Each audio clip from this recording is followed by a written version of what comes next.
दोस्तों, क्या आप ये सोच सकते हैं कि म्यूचुअल फंड में एक छोटा सा एसआईपी अमाउंट भी लॉन्ग टर्म में एक बड़ा कॉर्पस के साथ साथ टोटल इन्वेस्टमेंट के मुकाबले कई गुना कॉर्पस तैयार करके दे सकता है? कैसे? चलिए एक छोटा सा कैलकुलेशन से समझते हैं। इसके लिए हम लेंगे मात्र 1100 रुपए मंथली का एसआईपी अमाउंट और देखेंगे कि 20 सालों में म्यूचुअल फंड हमें कितना बड़ा कॉर्पस तैयार करके दे सकता है। साथ ही साथ हम इन्फ्लेशन एडजस्टमेंट करने के बाद वैल्यू भी देखेंगे और कितना गुना इन्फ्लेशन फ्यूचर में बढ़ने वाला है ये भी देखेंगे। सारा कुछ हम इस कैलकुलेशन में देखने वाले हैं। तो चलिए देखते हैं और समझते हैं। तो दोस्तों, कैलकुलेशन के लिए हमारा एक्सेल शीट रेडी है। आप यहां पर देख सकते हैं कि एसआईपी अमाउंट हमने मंथली का 1100 रुपीज लिया है।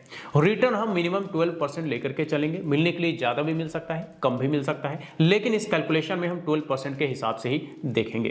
ड्यूरेशन 20 ईयर्स का होने वाला है, यानी कि 20 सालों तक का कैलकुलेशन हम यहां पर देखेंगे और समझेंगे कि 20 सालों में कितना बड़ा और कितना गुना हमारा कॉर्पस बन सकता है। साथ ही साथ हम देखेंगे इन्फ्लेशन, जो कि 5% के रेट पर हम लेकर के चलेंगे और देखेंगे कि इन्फ्लेशन एडजस्टमेंट करने के बाद हमारा टोटल वैल्यू क्या रहने वाला है और इन्फ्लेशन कितना गुना बढ़ने वाला है। तो सबसे पहले साल का कैलकुलेशन देखते हैं। 1100 रुपए मंथली की एसआईपी की शुरुआत की गई तो टोटल इन्वेस्टमेंट एक साल में 13,200 रुपए का हो चुका है। इस पर पहले साल रिटर्न बनता है 890 रुपए, यानी कि टोटल फंड हमारा एक साल में तैयार हो चुका है 14,090 रुपए, जो कि बनता है इन्वेस्टमेंट के मुकाबले 1.1 गुना हमारा ये टोटल फंड है। लेकिन इस टोटल फंड का वैल्यू देखेंगे एक साल बाद इन्फ्लेशन एडजस्टमेंट करने के बाद तो 13,419 रुपए रह जाता है, यानी कि इन्फ्लेशन बढ़ता है एक सालों में 1.05 गुना। अब आइए पांचवें साल का कैलकुलेशन देखते हैं। पांचवें साल भी सेम 1100 रुपए का एसआईपी कंटिन्यू है। टोटल इन्वेस्टमेंट 5 साल में 66,000 रुपए का हो चुका है। रिटर्न बनता है 5 साल में 24,735 रुपए और टोटल फंड हमारा 5 साल में तैयार हो जाता है 90,735 रुपए, जो कि मल्टीपल्स है 1.4, यानी कि टोटल इन्वेस्टमेंट के मुकाबले हमारा टोटल फंड जो है वो 90,735 रुपए बनता है, यानी कि लगभग 1.5 गुना बनता दिख रहा है। लेकिन इस टोटल फंड का वैल्यू देखेंगे 5 साल बाद तो 71,445 रुपए रह जाता है इन्फ्लेशन एडजस्टमेंट करने के बाद, और इन्फ्लेशन बढ़ता है 1.27 टाइम्स 5 ईयर्स में। अब आइए 10वें साल का कैलकुलेशन देखते हैं। 10वें साल भी सेम 1100 रुपए का एसआईपी कंटिन्यू है। टोटल इन्वेस्टमेंट 10 साल में 1,32,000 रुपए का हो चुका है। इस पर रिटर्न बनता है 10 साल में 1,23,573 रुपए। टोटल फंड 10 साल में तैयार हो जाता है 2,55,573 रुपए, यानी कि इन्वेस्टमेंट के मुकाबले हमारा जो टोटल फंड है वो 1.9 गुना बनता दिख रहा है। हम कह सकते हैं कि लगभग 10 से 11 सालों में हमारा जो टोटल फंड है वो डबल यहां पे बनता दिख रहा है। कितने समय में? 10 से 11 सालों में। तो इस टोटल फंड का वैल्यू आप अगर देखेंगे इन्फ्लेशन एडजस्टमेंट करने के बाद 10 साल बाद क्या रहने वाला है, तो वो वैल्यू रहेगा 1,57,761 रुपए, यानी कि इन्फ्लेशन 10 साल में बढ़ा 1.62 टाइम्स। अब आइए 15वां साल का कैलकुलेशन देखते हैं। 15वां साल भी सेम वन टाइम का इन्वेस्टमेंट कंटिन्यू है। टोटल इन्वेस्टमेंट 1,90,000 रुपए का हो चुका है 15 साल में। रिटर्न बनता है 15 सालों में 3,57,034 रुपए, जो कि टोटल इन्वेस्टमेंट के मुकाबले कहीं ज्यादा हमारा ये टोटल रिटर्न यहाँ पे बनता दिख रहा है, जो कि हम कह सकते हैं कि लगभग 1.5 गुना से भी ज्यादा हमारा ये टोटल रिटर्न 15 सालों में बनता दिख रहा है। टोटल फंड की बात करें तो 5,55,034 रुपए बनता दिख रहा है 15 सालों में, यानी कि 2.8 गुना हमारा ये टोटल फंड इन्वेस्टमेंट के मुकाबले 15 साल में बनता दिख रहा है। लेकिन इस टोटल फंड का वैल्यू अगर देखेंगे 15 साल बाद तो इन्फ्लेशन एडजस्टमेंट करने के बाद रह जाता है 2,68,132 रुपए, यानी कि इन्फ्लेशन बढ़ता है 2.07 टाइम्स। तो अगर 5% का इन्फ्लेशन रेट लेकर के चलते हैं तो इन्फ्लेशन डबल जो है वो 15 सालों में हो जाता है।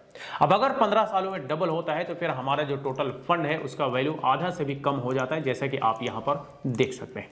महंगाई डबल होगा तो हमारे फंड का वैल्यू, हमारे पैसे का वैल्यू आधा से भी कम हो जाएगा। ये बात ध्यान में रखना चाहिए।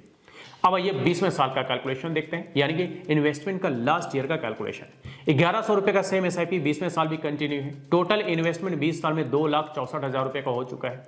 रिटर्न बनता है 20 सालों में 8,35,063 रुपए, यानी कि इन्वेस्टमेंट के मुकाबले हम कह सकते हैं कि 2.5 गुना से भी ज्यादा हमारा सिर्फ और सिर्फ 20 साल में रिटर्न बनता दिख रहा है। टोटल फंड की बात करें तो 20 सालों में 10,99,063 रुपए, यानी कि राउंड फिगर में हम कहें तो 11 लाख रुपए का टोटल कॉर्पस हमारा 20 साल में तैयार होता दिख रहा है। जो कि टोटल इन्वेस्टमेंट के मुकाबले 4.2 गुना हमारा ये टोटल फंड 20 सालों में यहाँ पे बनता दिख रहा है।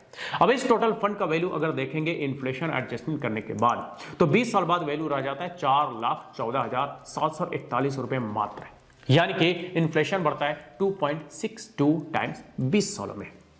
तो दोस्तों ये हमने यहाँ पे एक छोटे से एसआईपी अमाउंट का कैलकुलेशन देखा और समझा कि मात्र 1100 रुपए मंथली का एसआईपी अमाउंट, जो कि किसी के बजट में भी समा सकता है, चाहे किसी के 10,000 रुपए सैलरी हो, 12,000 रुपए सैलरी हो, 1100 रुपए मंथली का एसआईपी कोई भी कर सकता है।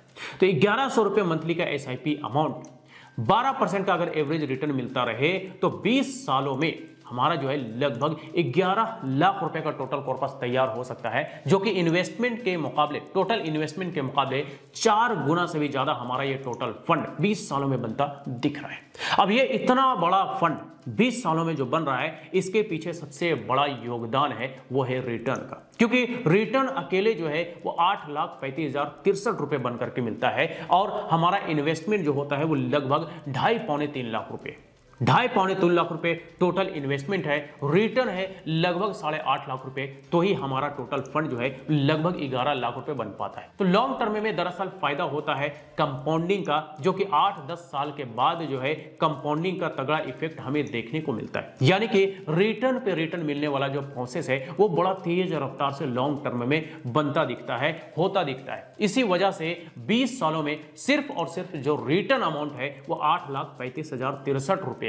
तो क्यों ना टोटल फंड 11-12 लाख रुपए बने, जो कि आपने यहां पर देखा भी, टोटल इन्वेस्टमेंट के मुकाबले 4.2 गुना हमारा ये टोटल फंड बनता दिख रहा है। अब ये जो हमारा टोटल फंड लगभग 11 लाख रुपए 20 साल में बन रहा है, दरअसल ये हमारा इन हैंड अमाउंट नहीं होता, बल्कि इसमें से हमें टैक्स वगैरह भी देना होता है। टैक्स हमें टोटल फंड में से नहीं देना होता है, बल्कि टैक्स हमें सिर्फ और सिर्फ कैपिटल गेन में से देना होता है। कैपिटल गेन क्या होता है, तो चलिए इसके लिए हम एक छोटा सा कैलकुलेशन देखते हैं। इसके लिए हम यहां पर ले लेंगे total fund amount. Total fund हमारा 10,99,063 रुपए है, जो कि आप देख सकते हैं। ये जो टोटल फंड होता है ये इन्वेस्टमेंट प्लस रिटर्न दोनों को मिला करके होता है। टोटल फंड हम ले चुके हैं। अब हम यहां पर ले लेंगे total investment amount. Total investment हमने 20 सालों में किया है 2,64,000 रुपए, ये हम ले चुके हैं। अब टोटल फंड में से टोटल इन्वेस्टमेंट अमाउंट को हम माइनस कर देंगे, तो टोटल फंड में से टोटल इन्वेस्टमेंट अमाउंट को माइनस कर देंगे तो हमारा कैपिटल गेन निकल करके आ गया, जो कि बनता है 8,35,063 रुपए। ये वही अमाउंट है जो कि आपने यहां पे रिटर्न के रूप में भी देखा होगा 20 सालों में। तो दरअसल रिटर्न कहिए, ये कैपिटल गेन कहिए, बात एक ही है। और टोटल कैपिटल गेन जो इस 20 सालों के इन्वेस्टमेंट में होता है वो होता है 8,35,063 रुपए। और इसी कैपिटल गेन पर अगर हमारा एलटीसीजी लागू होता है तो एलटीसीजी रेट पर टैक्स देना होता है, अगर एसटीसीजी लागू होता है तो एसटीसीजी रेट पर टैक्स देना होता है, वो भी सिर्फ और सिर्फ कैपिटल गेन पे। तो ये तो हमने देख लिया। अब बात कर लेते हैं एलटीसीजी और एसटीसीजी क्या होता है, क्या क्या कंडीशंस है। तो देखिए, अगर हम कोई शॉर्ट टर्म के लिए इन्वेस्टमेंट करते हैं, लेट्स से हमने 1 साल के अंदर अंदर इन्वेस्टमेंट किया और बेच दिया, रिडीम कर लिया, तो जो भी कुछ हमारा प्रॉफिट बनता है उस प्रॉफिट पर, उस कैपिटल गेन पर हमें 20% का short term capital gain tax देना होता है।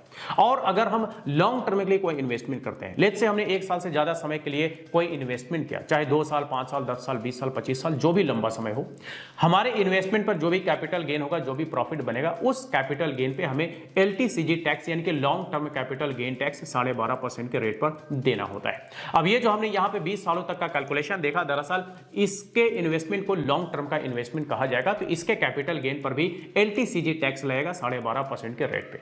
गवर्नमेंट हमें एलटीसीजी पर एक छूट देती है, वो होता है टैक्स में एग्जम्पशन, जो कि फिलहाल 1,25,000 रुपए का मिल रहा है। इससे पहले ये 1 लाख रुपए का था, बीच में गवर्नमेंट ने बढ़ा करके 1,25,000 रुपए किया है। हो सकता है फ्यूचर में बढ़ करके 2 लाख, 2.5 लाख, 3 लाख हो, और यकीनन होगा भी।